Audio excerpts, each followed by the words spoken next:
What's up, Chuckers? We're pulling this one from the vault today because, frankly, it aged like fine wine.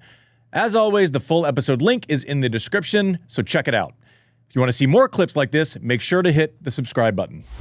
I think what's making this GOAT thing so weird is that we never really get anything that's like final, right? Like the Jordan-LeBron debate is like, look, LeBron has left, but he played this. And there are other factors involved where it's like, this conversation is largely like math doesn't care about your feelings, and math doesn't care about your vaccination status, and math doesn't care about, like, very simply, right? Very simply. And I saw Prime Federer. It was the hardest matchup that I had ever seen, right? He was the best player that stacked up against my game type. So therefore, he's the last person I would want to play, right? For like my life on the line, he's the last guy I'd want to play.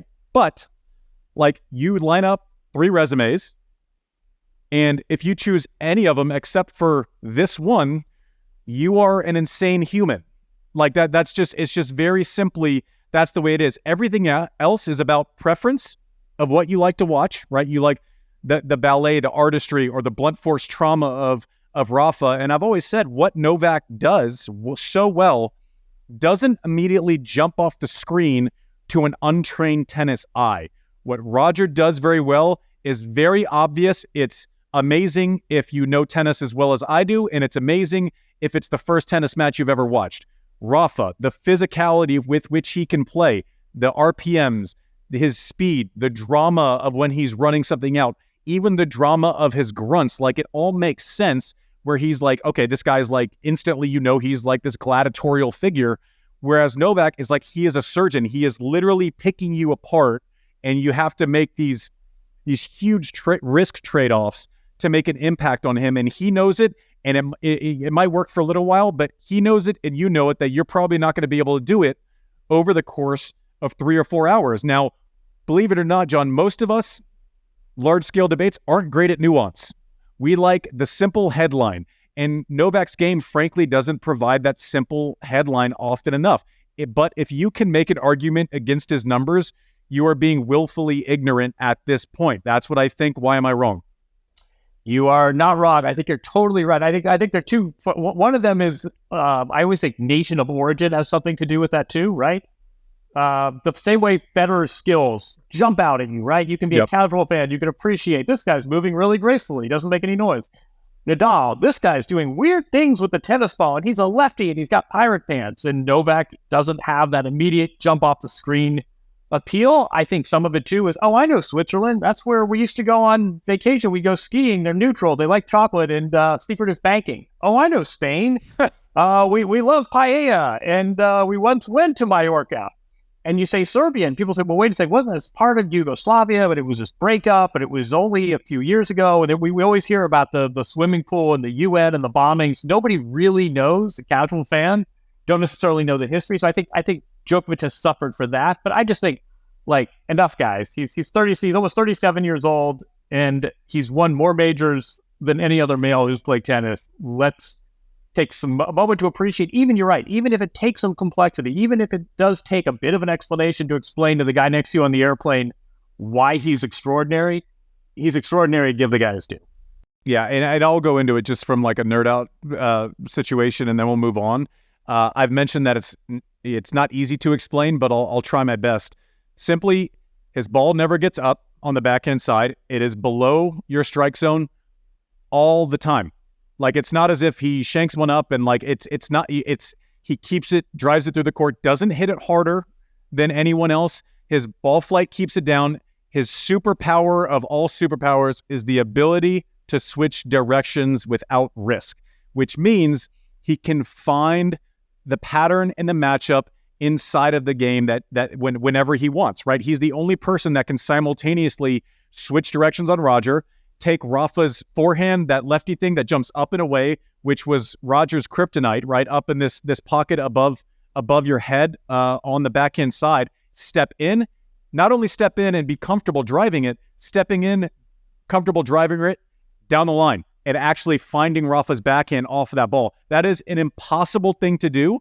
You will not notice it as a tennis fan unless you are an absolute nerd, and he does it over and over again. and he's created this length, right? He has kind of the skill set of Andre where he can stay inside the court and kind of deliver balls to the corners, except he's 5 inches longer and his reach is, 2 feet longer, and he's faster, but he's 6'4". Wait, keep give me 30 seconds more of nerd out, because I love this stuff, and I think our listeners will too. You mentioned the word risk multiple times. I love that. Yeah. What does it do for you on the other side of the net when you have to change your exposure, when you have to change your risk-reward calculus? Well, it's positioning. Okay, so let's say he's playing someone like a Jim Courier, who different generations, but literally is itching to the left all the time to try to get hold of the rally with the forehand side and start distributing. Jim, if he knows that he can pump one forehand inside out, and Novak can just as easily, like with a rally pace, right? Most times when we decide to go line as tennis players, it's generally an aggressive shot. We're going there with intent. We've upped the risk. We're going bigger. We're not just rallying. He has mastered how to rally up the line, de-risk it. So therefore, he brings Jim. Jim all of a sudden can't take 2 steps to the left to start dominating. He has to respect that ball up the line. And so therefore, Jim's entire game has changed, and now there's an open avenue to Jim's backhand, which backhand to backhand is a bad matchup for Jim. He wouldn't tell you anything differently than what I'm saying. But when you have to respect both sides, if I know someone's backhand is weak and I know someone can't hit a backhand up the line, all of a sudden my court positioning shifts. I can hit forehands from that inside out corner all day. Maybe they take one up the line, but you're willing to give them that option because it's the least comfortable option that they can get, right? Novak is unbelievable at running second serves in on the body, hitting that little bunny kick out. If against me, I can't create speed on my backhand side. So he hits the little bunny kick. I'm trying to do immediately from the word go, because I know that he can distribute the ball. Let's say he hits a little bunny kick up on the ad side. I'm 3 feet outside the court, knowing that I have to create speed from the side that I don't like creating speed on, all the while knowing I have to haul ass to the other side of the court. And all this is happening, and I have half a second to make a decision. So he constantly puts you into that frame of mind of, I have to respect the bleed out, right, as well as the trauma. Like, right, there's an obvious punch. It's like someone, I was explaining it to producer Mike, but it was in regards to kind of this, but also like Roger played me his entire career knowing that I couldn't knock someone out with both hands, right? I was going to jab from my backhand side and try to poke to set up something with the right hand, right? Novak can knock you out with both hands, right? But he can get kind of straight to it, and all of a sudden you don't know what happened. Now you add in defensive skills, the opportunity he can step in on the forehand side and play it big. He can go into lockdown mode. He can decide early in the first set, I'm going to make this guy work for the next 4 hours because this person doesn't like working. They like to take pot shots. His ability to adjust, I can play 4 feet behind the baseline. I can play on top of the baseline, all the while being the best returner and the lankiest returner we've ever seen, right? He can do the chip back in, or he can kind of be on you. His second serve return that he puts on top of your feet, what are you going to do with that? There's nowhere to go. You can't create speed. You can't create angle. Therefore, you're playing back into the court, and then all of a sudden, if he has a backhand, you're not just protecting backhand. You have to protect both sides all the time.